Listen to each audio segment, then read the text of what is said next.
से आगाज। हमारे साथ पहले कॉलर भी हैं। अस्सलाम वालेकुम जी। जी आवाज आ रही है? आप बात कीजिए इमरान खान साहब से। जी जावेद साहब बहुत शुक्रिया। और इमरान खान साहब अस्सलाम वालेकुम। और मैं आपसे ये अर्ज़ करता हूँ कि मैं लतीफ़ाबाद से बात कर रहा हूँ, हैदराबाद से। और मैं आपके इस टेलीथून रिलीफ़ के अंदर जो है कि हैदराबाद लतीफ़ाबाद से 30 करोड़ रुपए इमदाद का ऐलान करता हूँ, जो कि आपके अकाउंट के अंदर मुंतकिल कर दी जाएगी। ये उसी तरह की इमदाद है जिस तरह कि आपने हैदराबाद के शहरियों के लिए 5 अरब के पैकेज का ऐलान किया था, हैदराबाद की यूनिवर्सिटीज़ का संग बुनियाद रखा था, जो कि कहीं नज़र नहीं आई। और ये भी इसी तरह की 30 करोड़ रुपए की इमदाद है जो कि मैंने आपको दे दी है, क्योंकि आपने अपनी तकरीरों से हमारे कानों को खुश किया।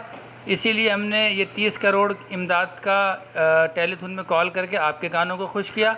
बाकी आपका और हमारा हाँ अल्लाह हामी व नासिर हो। और जिस तरह के आप चूल मारते हैं, हमने भी एक चूल मार दी आपको। अपना बहुत ख्याल रखिएगा। अल्लाह हाफिज़। बहुत बहुत शुक्रिया जी। अगले कॉलर हमारे साथ, बहुत बड़ी तादाद में इस वक्त लोग कॉल कर रहे हैं।